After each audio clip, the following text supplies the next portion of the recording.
Hello friends, welcome back to Dream Success Academy. मैं अविनाश आप सभी का स्वागत करता हूं आज के इस सेशन। तो दोस्तों, आज के वीडियो में हम लोग आरपीएफ कांस्टेबल 2024 के लिए प्रीवियस ईयर क्वेश्चन पेपर को सॉल्व करेंगे। ठीक है, आज हमारा सेट नंबर 5 है। इसके जो जीके जीएस के प्रश्न हैं, ठीक है, टॉप 50 प्रश्नों को। तो यदि आप चैनल में पहली बार तो चैनल को सब्सक्राइब करके बेल आइकन को जरूर प्रेस करें ताकि इसी तरह का वीडियो आपको डेली बेसिस पे मिलता रहे। और आगे प्रीवियस ईयर क्वेश्चन पेपर को सॉल्व करने के बाद हम लोग जो है प्रैक्टिस सेट स्टार्ट इसका करेंगे। ठीक है, तो चलिए स्टार्ट करते हैं आज का सेशन। तो ये जो पेपर है आपका आरपीएफ कांस्टेबल परीक्षा जो हुआ था आपको 17 जनवरी 2019 के तृतीय पाली का क्वेश्चन पेपर है। ठीक है, चलिए तो क्वेश्चन नंबर इसका 1 देखते हैं। ठीक है, यदि आप एक बार जो है आप लोग सेशन को प्लीज लाइक कर दीजिए। और देखिए क्वेश्चन नंबर 1 क्या कह रहा है कि इनमें से कौन सा विकल्प धूल और हवा की धुरी के कारण प्रकाश के फैलाव की घटना को उजागर करता है। ठीक है, तो इसको हम लोग टिंडल प्रभाव के नाम से जानते हैं। ठीक है, ऐसी घटना टिंडल प्रभाव की घटना को उजागर करता है। ठीक है, चलिए क्वेश्चन नंबर 2 देखिएगा कि निम्नलिखित में से किस समिति को चालू आर्थिक समिति कहा जाता है। क्या? चालू आर्थिक समिति। ठीक है, तो जो प्राक्कलन समिति है, ठीक है, इसे चालू आर्थिक समिति कहा जाता है। ठीक, प्राक्कलन समिति में याद रखिएगा टोटल 30 सदस्य होते हैं। कितने? 30 सदस्य होते हैं। और जो 30 सदस्य होते हैं यह आपको लोकसभा से संबंधित होते हैं। ठीक है, यानी 30 सदस्य लोकसभा से होते हैं। एक होता है लोक लेखा समिति। क्या याद रखिए? एक लोक लेखा समिति होता है, लोक लेखा समिति। ठीक है, जिसमें कि आपको 22 सदस्य होते हैं, जिसमें से कि 15 सदस्य जो होते हैं यह आपको लोकसभा से होते हैं। ठीक है, और 7 सदस्य जो होते हैं यह आपको राज्यसभा से होते हैं। ये टोटल मिलकर 22 सदस्य होते हैं। और इन दोनों समितियों को, लोक लेखा समिति और प्राक्कलन समिति को, जुड़वा बहन के नाम से जानते हैं। ठीक है, चलिए क्वेश्चन नंबर 3 देखिएगा कि निम्नलिखित में से कौन सा शब्द बैडमिंटन खेल से संबंधित है। इसमें बताना है। देखिए गूगली जो है क्रिकेट से संबंधित है, ड्रॉप जो है यह आपको बैडमिंटन से संबंधित है। ठीक है, ड्रॉप शब्द जो यह बैडमिंटन खेल से संबंधित है। क्वेश्चन नंबर 4 है कि राज्य मानवाधिकार आयोग के अध्यक्ष और सदस्यों को कौन हटा सकता है। ठीक, राज्य मानवाधिकार आयोग के अध्यक्ष की नियुक्ति जो होता है वह राज्यपाल के द्वारा किया जाता है। ठीक है, किंतु यहाँ पूछ रहा है कि सदस्यों को कौन हटा सकता है, तो हटा सकता है इसमें से राष्ट्रपति के द्वारा हटाया जा सकता है। किसके द्वारा?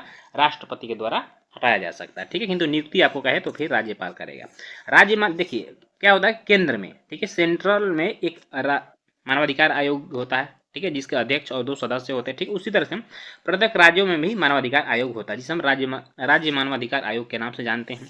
राज्य मानवाधिकार आयोग में भी एक जो होते हैं अध्यक्ष होते हैं। ठीक है, जो कि हाई कोर्ट या सुप्रीम कोर्ट से सेवानिवृत्त जज होते हैं, और 2 जो है इसके सदस्य होते हैं। ठीक है, और इनका जो कार्यकाल है यह 5 वर्ष का होता है या फिर आपको 70 वर्ष का होता है। ठीक है, और जो इनमें से पहले पूरा हो जाएगा इनको सेवानिवृत्त कर दिया जाएगा। चलिए क्वेश्चन नंबर 5 है कि निम्नलिखित में से किस राजवंश ने वेसर शैली के मंदिर वास्तुकला की शुरुआत किया था। यानी वेसर शैली का जो उद्भव हुआ था वो किस राजवंश से हुआ था, तो यह आपको चालुक्य वंश के शासकों के द्वारा वेसर शैली का उद्भव किया गया था। ठीक है, चलिए नेक्स्ट क्वेश्चन है, क्वेश्चन नंबर 6 है परमाणु के केंद्र में परमाणु संख्या डैश की कुल संख्या होती है। यानी परमाणु का जो केंद्र होता है, ठीक है, उसमें परमाणु संख्या किसकी संख्या के बराबर होती है, तो इसमें जो है प्रोटॉन की संख्या को दर्शाता है। किसकी? प्रोटॉन की संख्या को दर्शाता है। ऑप्शन बी इधर राइट आंसर हो जाएगा। ठीक है, ठीक है, प्रोटॉन जो होता है यह धनात्मक होता है। परमाणु होता है इसके नाभिक में जो है आपको प्रोटॉन और न्यूट्रॉन होते हैं।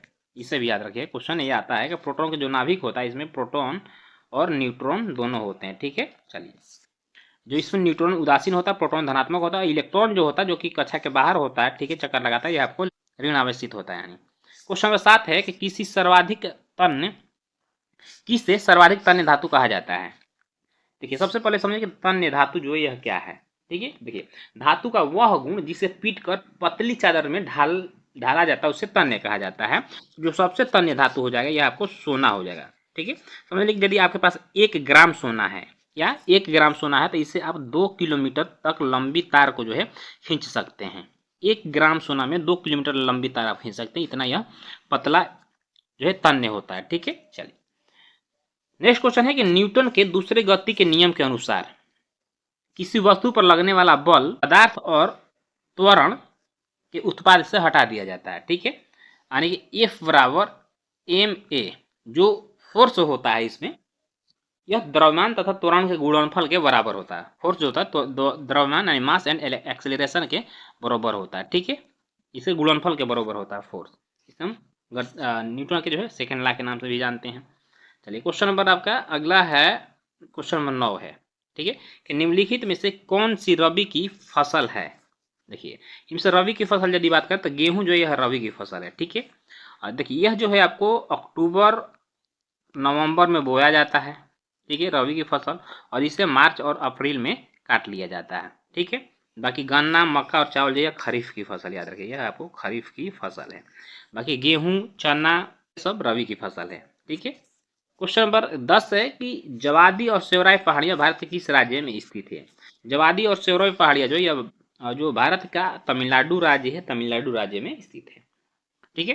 नेक्स्ट क्वेश्चन है कि ध्वनि की गुणवत्ता उसके डैश द्वारा निर्धारित की जाती है। किसके द्वारा जो है उसकी गुणवत्ता को निर्धारित किया जा सकता है।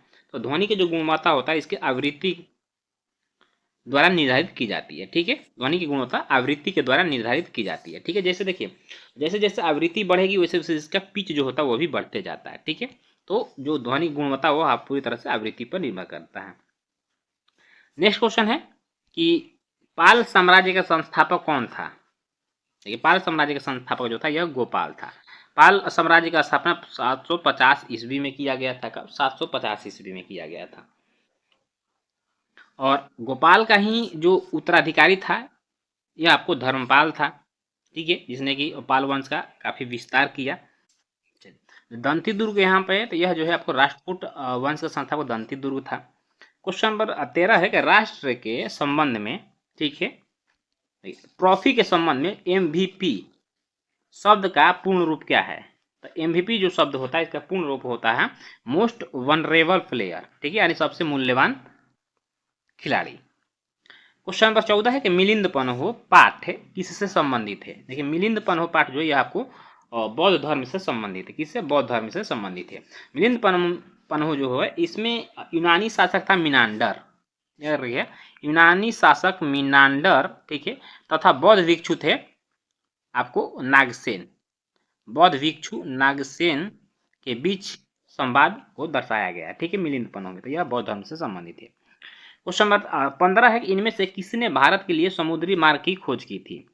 काफी आसान क्वेश्चन, आप सभी को पता होगा कि भारत का जो समुद्री मार्ग से खोज किया था यह प्रथम यूरोपीय वास्को डी गामा था, जो कि 1498 ईस्वी में, ठीक है, केरल के कालीकट बंदरगाह पर आता है और भारत के समुद्री मार्ग से की खोज करता है, ठीक है। क्वेश्चन नंबर 16 है कि हैंडबॉल खेल के खेल क्षेत्र को क्या कहा जाता है। तो हैंडबॉल क्षेत्र का जो खेल क्षेत्र होता है इसको कोर्ट कहा जाता है। अगला क्वेश्चन है कि पशुपति की आकृति किस काल में मिली है। तो पशुपति की जो आकृति है आपको हड़प्पा संस्कृति में मिली हुई है, ठीक है।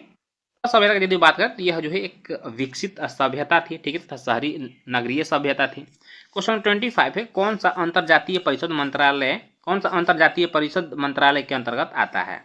देखिए अंतरजातीय परिषद मंत्रालय के अंतर्गत जो है आपको गृह मंत्रालय आता है। अंतरजातीय परिषद मंत्रालय जो यह गृह मंत्रालय के अंतर्गत आता है और इसका अध्यक्ष जो होता है गृह मंत्री होता है, ठीक है, इसका अध्यक्ष गृह मंत्री होता है, ठीक है। इसके सदस्य में जो राज्य होते हैं राज्यों के मुख्यमंत्री होते हैं। देखिए आप 17 के बाद जो है ये क्वेश्चन 18 से छूट गया था। क्वेश्चन 18 हम देख लेते हैं कि निम्नलिखित में से कौन सा एक हवा से फैलने वाली बीमारी है। यानी हवा से फैलने वाली जो बीमारी है इसमें से कोविड-19 जो था यह हवा से फैलने वाली बीमारी है, ठीक है, यानी ये संक्रामक बीमारी। चलिए क्वेश्चन 19 है निम्नलिखित में से कौन सा तारा पृथ्वी के सबसे निकट है। तो पृथ्वी के जो सबसे निकट तारा है यह आपको प्रोक्सिमा सेंचुरी है, ठीक है, यह अल्फा सेंचुरी दे रहा है, देखते हैं प्रोक्सिमा, हाँ प्रोक्सिमा सेंचुरी जो है यह पृथ्वी के सबसे नजदीकी तारा है। नेक्स्ट क्वेश्चन है कि सार्वजनिक संपत्ति स्रोत के अति प्रयोग को क्या कहा जाता है। तो सार्वजनिक संपत्ति स्रोतों के जो अति प्रयोग होता है इसको सार्वजनिक संसाधनों की त्रासदी कहते हैं। क्या? सार्वजनिक संसाधनों की त्रासदी कहते हैं। नेक्स्ट क्वेश्चन है कि संसद के संयुक्त सत्र का संचालन करने के लिए अध्यक्ष के रूप में अनुपस्थित रहते हुए सत्र का संयोजक कौन होता है। तो सबसे पहले समझिए कि जब कभी भी संसद के किसी विधेयक पे गतिरोध पैदा होता है, ठीक है, तो संयुक्त सत्र जो है संचालित किए जाते हैं। यानी संयुक्त सत्र राष्ट्रपति के द्वारा बुलाया जाता है अनुच्छेद 108 के तहत। इंपॉर्टेंट है, ठीक है। अनुच्छेद 108 के तहत जो है संयुक्त अधिवेशन बुलाया जाता है राष्ट्रपति के द्वारा, ठीक है। किंतु इसकी अध्यक्षता जो है वह लोकसभा का अध्यक्ष करता है। मान लीजिए वो लोकसभा का अध्यक्ष यदि नहीं रहा तो इसकी अध्यक्षता कौन करेगा, क्वेश्चन नंबर ये कह रहा है, ठीक है। तो यदि लोकसभा का अध्यक्ष नहीं रहता है तो लोकसभा का जो उपाध्यक्ष होता है वह यह जो है इसकी आपको अध्यक्षता करेगा, ठीक है। चलो नेक्स्ट क्वेश्चन है कि पैरालंपिक में स्वर्ण पदक जीतने वाले पहले भारतीय कौन थे। तो पैरालंपिक में स्वर्ण पदक जीतने वाले पहले जो भारतीय थे मरियप्पन थंगावेलु थे, ठीक है। इन्होंने स्वर्ण पदक जीता था।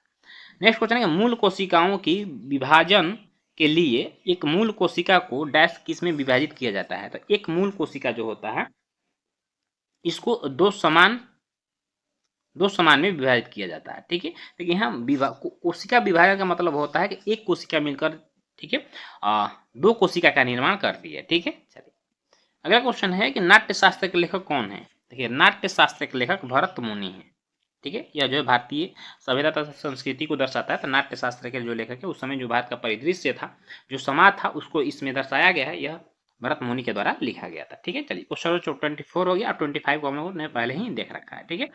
अब क्वेश्चन 26 है थाल घाट मुंबई को, ठीक है, मुंबई और किसको जोड़ता है। देखिए थाल घाट जो है यह मुंबई तथा नासिक को जोड़ता है, ठीक है।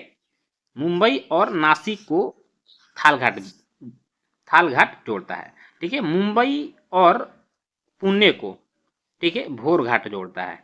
भोर घाट मुंबई टू पुणे को जोड़ता है, ठीक है। और एक आता है पाल घाट किसको जोड़ता है। तो यह याद रखिएगा चेन्नई को कोचीन से, चेन्नई को यानी कि चेन्नई को कोचीन से जोड़ता है पाल घाट। चेन्नई तमिलनाडु को यानी कि केरल से जोड़ता है पाल घाट, ठीक है। ये तीनों इंपॉर्टेंट हैं, याद रखिए। एक बार फिर से मैं रिकॉल करा देता हूँ। थाल घाट जो होता है मुंबई को नासिक से जोड़ता है। भोर घाट जो है यह मुंबई को पुणे से जोड़ता है। और पाल घाट जो है यह चेन्नई को कोची से जोड़ता है, ठीक है। तीनों जरूर याद रखिए, क्वेश्चन यहाँ से बन सकते हैं। क्वेश्चन नंबर 27 है कि निम्नलिखित में से कौन क्रिकेट विश्व कप से संबंधित नहीं है। कौन क्रिकेट विश्व कप से संबंधित नहीं। तो ईरानी कप क्रिकेट से संबंधित है, रणजी ट्रॉफी क्रिकेट से संबंधित, देवधर ट्रॉफी क्रिकेट से संबंधित, कलिंग ट्रॉफी जो है यह आपको क्रिकेट से संबंधित नहीं है। कलिंग ट्रॉफी का संबंध जो है आपको फुटबॉल से, याद रखिए किससे है, फुटबॉल से। कलिंग ट्रॉफी का संबंध फुटबॉल से, ठीक है। नेक्स्ट क्वेश्चन है पुरुषों में कौन से सेक्स जीन होते हैं। तो पुरुषों में जो सेक्स जीन होता है, क्रोमोसोम जो होता है यह आपको एक्स और वाई होता है, ठीक है। महिलाओं में सिर्फ एक्स और एक्स होता है। नेक्स्ट क्वेश्चन है कि भारत, बेल्जियम और स्पेन में किस प्रकार के संघीय अभ्यास का उपयोग किया जाता है।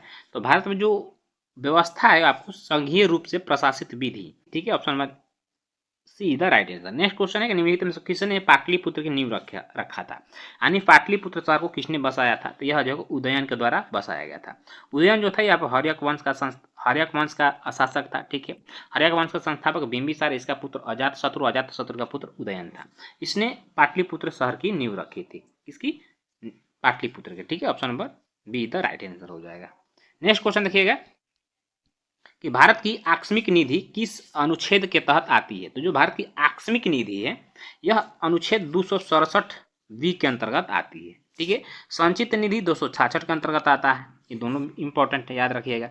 नेक्स्ट क्वेश्चन है कि नाइजर और जिम्बाब्वे में इनमें से किस महाद्वीप में है। नाइजर और जिम्बाब्वे किस महाद्वीप में है। तो यह आपको अफ्रीका महाद्वीप में है। किसमें, अफ्रीका महाद्वीप में है। अगला क्वेश्चन है कि राज्य मानवाधिकार आयोग के अध्यक्ष डैश होते हैं। राज्य मानवाधिकार आयोग के जो अध्यक्ष होते हैं ये आपको उच्च न्यायालय के क्या होते हैं, सेवानिवृत्त मुख्य न्यायाधीश होते हैं, ठीक है। चलिए तो चलिए दोस्तों क्वेश्चन नंबर 34 है कि निम्नलिखित में से अंतिम मौर्य राजा कौन थे। देखिए सबसे पहले समझिए मौर्य वंश के संस्थापक जो थे यह चंद्रगुप्त मौर्य थे, ठीक है। और इसी मौर्य वंश में ही अशोक महान जैसे राजा हुए। और अंतिम मौर्य शासक जो थे ये आपको वृषध्वज थे, ठीक है। चलिए नेक्स्ट क्वेश्चन है कि निम्नलिखित में से कौन एक नदी बंदरगाह है। यानी ऐसा कौन सा बंदरगाह है जो कि समुद्र में ना होकर नदी में है। तो जो कोलकाता बंदरगाह है, ठीक है, जिसे हम श्यामा प्रसाद मुखर्जी बंदरगाह के नाम से भी जानते हैं। अब इसका नाम श्यामा प्रसाद मुखर्जी बंदरगाह हो गया। यह हुगली नदी पे है, क्या, हुगली नदी पर बना हुआ बंदरगाह है, ठीक है। तो option number C is the right answer हो जाएगा। क्वेश्चन 36, इनमें से किस राज्य में मधुबनी चित्रकला प्रचलित है? आप सभी को पता होगा मधुबनी चित्रकला जो है यह बिहार में प्रचलित है। ठीक है, मधुबनी जिला भी है बिहार में। तो option number D is the right answer. Next question है कि अनेक आवृत्तियों के मिश्रण से उत्पन्न ध्वनि को क्या कहते हैं? जब अनेक आवृत्तियां मिलकर ध्वनि उत्पन्न करती हैं तो उसको हम लोग यानी आवाज बोलते हैं। ठीक है, वॉइस बोलते हैं। अगला क्वेश्चन देखिएगा। अगला क्वेश्चन है आपका 38 नंबर के, निम्नलिखित में से कौन सा महासागर जो है सबसे लंबी तटरेखा वाला है? ठीक है, कौन सा महासागर जो सबसे लंबी तटरेखा बनाता है? तो ये आपको अटलांटिक महासागर हो जाएगा। ठीक है, देखिए अटलांटिक महासागर जो है एस आकार की आकृति बनाता है। किस प्रकार की? एस आकार की आकृति बनाता है। यह क्वेश्चन आपसे पूछ सकता है। ठीक है, और यह विश्व का दूसरा सबसे बड़ा महासागर है। विश्व का जो सबसे बड़ा महासागर है वो आपको प्रशांत महासागर जो है यह विश्व का सबसे बड़ा महासागर है। ठीक है, 2011 की जनगणना के अनुसार भारत में शहरी जनसंख्या का प्रतिशत कितना है? 31.16% है। ठीक है, चलिए नेक्स्ट क्वेश्चन है कि कौन सा केंद्रीय प्रशासनिक न्यायाधिकरण मंत्रालय के अधीन आता है? यह आपको कार्मिक मंत्रालय के अंतर्गत आता है। किसकी? कार्मिक मंत्रालय के अंतर्गत। ठीक है, केंद्रीय प्रशासनिक न्यायाधिकरण की स्थापना की यदि हम बात करते हैं तो यह 42वां संविधान संशोधन जो हुआ था सन 1926 ईस्वी में, इसके तहत सन 1985 ईस्वी में हुआ था। देखिए 42वां संविधान संशोधन का वो था 1926 ईस्वी में। ठीक है, जिसमें कि संविधान में बहुत सारे संशोधन किए गए थे। इसी संशोधन के माध्यम से जो है संविधान के आर्टिकल 51 कॉम में आपको मूल कर्तव्य को जोड़ा गया था। इसी के तहत इसकी आपको CAT का कैट का स्थापना होता है सन 1985 ईस्वी में। अगला क्वेश्चन है कि पुरानी जलोढ़ मिट्टी को किस नाम से जाना जाता है? देखिए पुरानी जलोढ़ मिट्टी, ये जलोढ़ मिट्टी जो है यह भारत के 40% भूभाग पे पाया जाता है। कितना? 40% भूभाग पे। ठीक है, यह काफी उपजाऊ होती है। विश्व में सबसे ज्यादा उपजाऊ जो मिट्टी है यह जलोढ़ मिट्टी है। अब जलोढ़ मिट्टी को हम लोग दो भागों में बांटते हैं, एक खादर मिट्टी और एक बांगर मिट्टी। तो नई मिट्टी होती है उसे खादर मिट्टी कहते हैं, जो पुरानी जलोढ़ मिट्टी होती है इसको बांगर मिट्टी कहते हैं। ऑप्शन नंबर बी इधर राइट आंसर हो जाएगा। ठीक है, नेक्स्ट क्वेश्चन है आपका कि वृक्षासन योग में क्या स्थिति दर्शाता है? जो वृक्षासन योग में क्या स्थिति दर्शाता है? ये आपको पेड़ की स्थिति दर्शाता है। नेक्स्ट क्वेश्चन है कि डोलू कुनीथा डैश में किस प्रसिद्ध लोक संगीत परंपरा है? किस राज्य में जो है डोलू कुनीथा संगीत गाया जाता है? ये आपको कर्नाटक में गाया जाता है। ठीक है, ऑप्शन में है ऑप्शन, हाँ देखिए ये कर्नाटक, ऑप्शन नंबर बी जो है आपका सही आंसर है। कर्नाटक में जो डोलू कुनीथा और लोक नृत्य गाया जाता है। नेक्स्ट क्वेश्चन है कि राष्ट्रीय मानवाधिकार आयोग की स्थापना कब हुआ था? पिछले ही सेट में मैंने इसको बताया था सन 1993 ईस्वी में जो है राष्ट्रीय मानवाधिकार आयोग की स्थापना हुआ था। ठीक है, अगला क्वेश्चन है कि भारतीय योजना के वास्तुकार के रूप में किसे जाना जाता है? तो भारतीय योजना के वास्तुकार के रूप में PC महालनोबिस को जाना जाता है। ठीक है, देखिए जो द्वितीय यानी सेकेंड पंचवर्षीय योजना जो था ये आपको PC महालनोबिस के सिद्धांत पे ही आधारित योजना था, जिसमें कि बाहरी उद्योगों को प्राथमिकता दिया गया था।